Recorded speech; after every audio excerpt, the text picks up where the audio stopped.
राष्ट्रवादी काँग्रेसचे नेते आणि राज्याचे उपमुख्यमंत्री अजित पवार यांचं आज सकाळी अपघाती निधन झालं।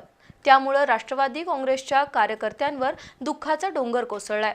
नामदार हसन मुश्रीफ यांना तर दुःखाचा आवेग आवरला नाही आणि ते ढसाढसा रडले। त्यानंतर कागल शहरात शोकसभा घेऊन अजितदादांना श्रद्धांजली वाहण्यात आली।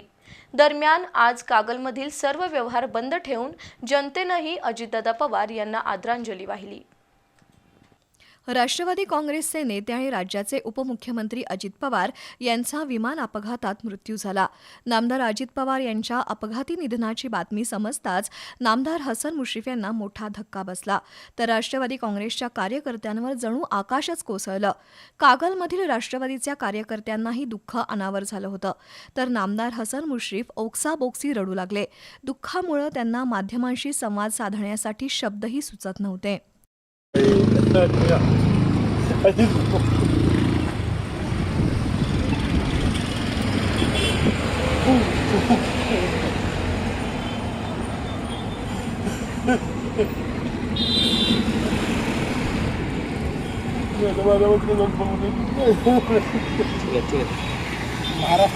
महाराष्ट्राने एक खरं नेतृत्व महाराष्ट्राला समोर घेऊन पुढे घेऊन जाणारे नेतृत्व आपल्या आणि सध्या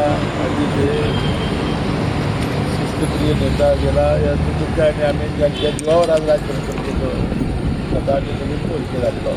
काय पुढे महाराष्ट्राचं आता काही वेळ नाही आहे, नंतर आपण बोलू।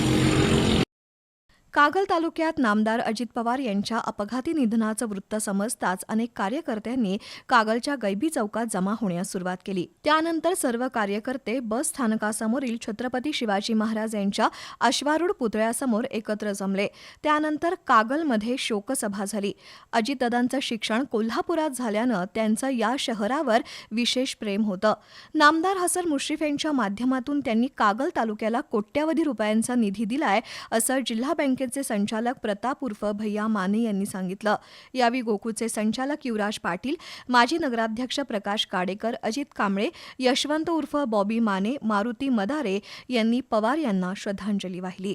यावेळी चंद्रकांत गवळी, सौरभ पाटील, राजेंद्र माने, बाळासाहेब तुरंबे, जयवंत रावण, प्रवीण काळबर, संजय चितारी यांच्यासह राष्ट्रवादीचे कार्यकर्ते, नगरपालिकेचे पदाधिकारी आणि नागरिक उपस्थित होते।